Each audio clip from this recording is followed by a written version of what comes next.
7 fakta Yesus sebagai anak manusia.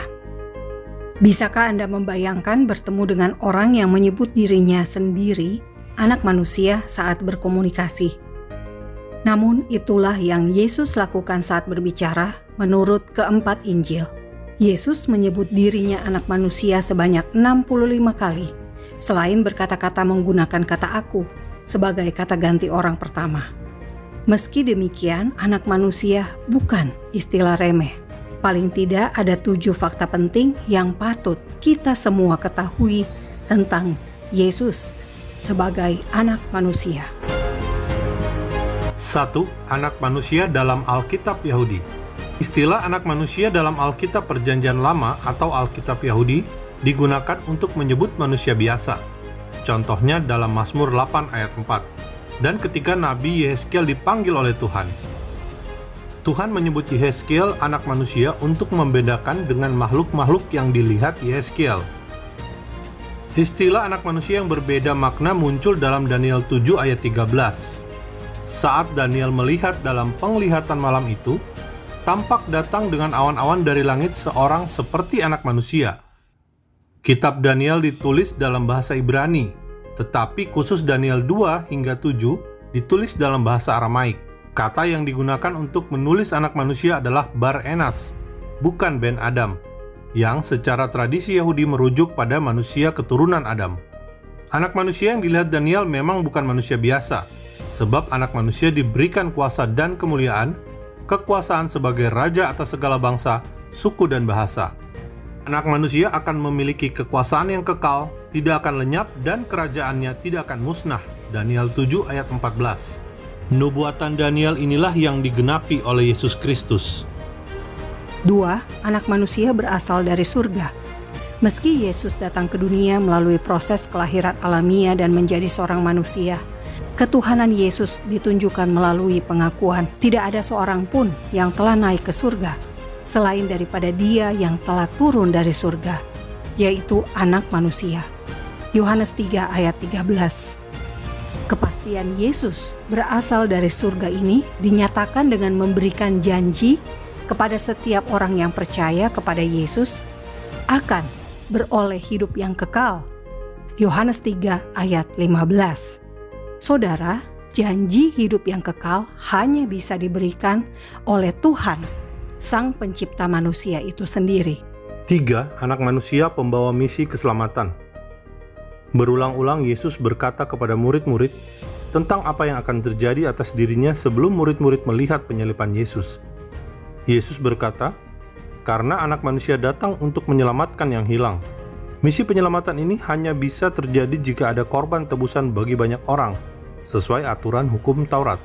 Inilah yang dikatakan Yesus. Karena anak manusia juga datang bukan untuk dilayani, melainkan untuk melayani dan untuk memberikan nyawanya menjadi tebusan bagi banyak orang.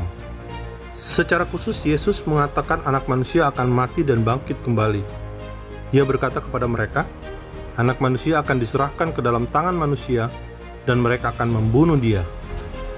Dan 3 hari sesudah ia dibunuh, ia akan bangkit. Bahkan Yesus sudah menyatakan bahwa anak manusia akan disalib sebelum peristiwa penyaliban terjadi. Kamu tahu bahwa 2 hari lagi akan dirayakan Paskah, maka anak manusia akan diserahkan untuk disalibkan.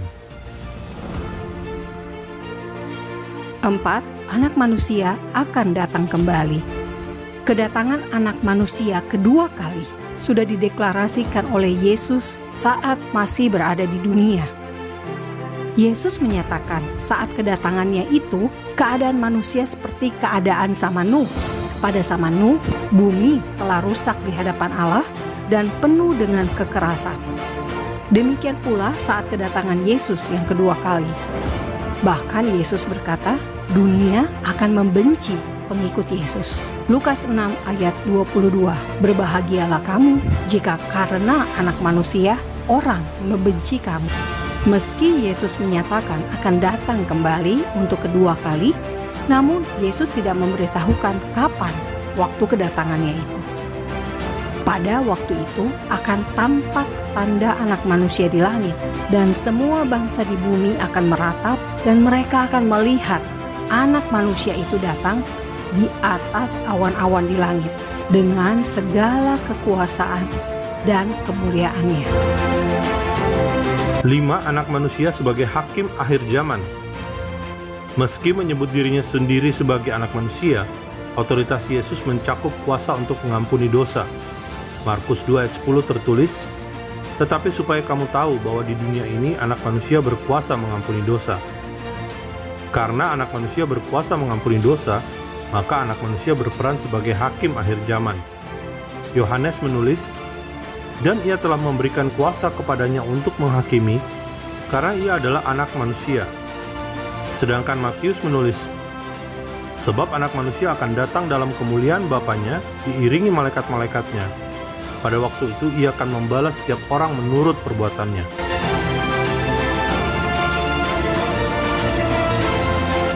6. Anak manusia sebagai raja.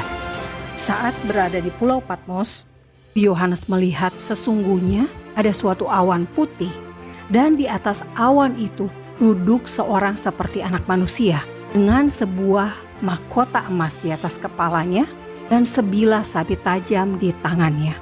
Saudara, mahkota emas menunjukkan kedudukan sebagai raja. Sabit di tangan menunjukkan kuasa sebagai hakim. Saat Yesus menjadi raja, yang berhak masuk ke dalam kerajaannya hanyalah domba-dombanya. Ia akan menempatkan domba-domba di sebelah kanannya dan kambing-kambing di sebelah kirinya.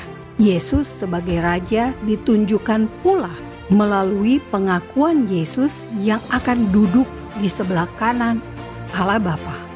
"Akulah dia dan kamu akan melihat anak manusia duduk di sebelah kanan yang maha kuasa dan datang di tengah-tengah awan-awan di langit." Markus 16 ayat 2.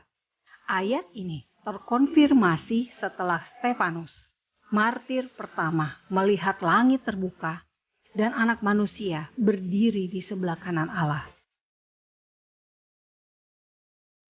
7. Anak manusia adalah Tuhan.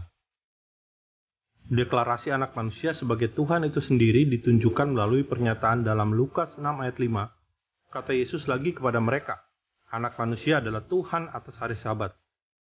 Hari Sabat adalah hari istirahat yang disediakan Tuhan untuk manusia, agar manusia bisa fokus pada Tuhan pada satu hari itu. Manusia menemukan tempat perhentian atau istirahat yang sejati hanya dalam Yesus.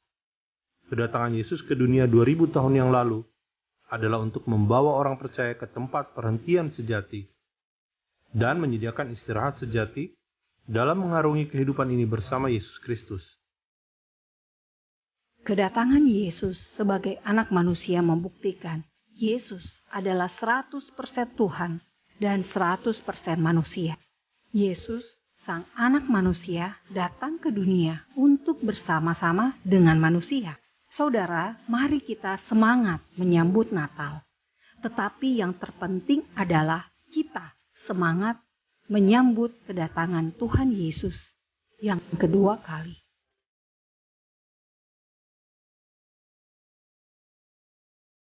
Ikuti video literasi dari faktaisrael.com agar pengetahuan kita semua bertambah dan iman kita semua semakin teguh dalam Tuhan Yesus, Juru Selamat kita semua. Salam damai dari Fakta Israel.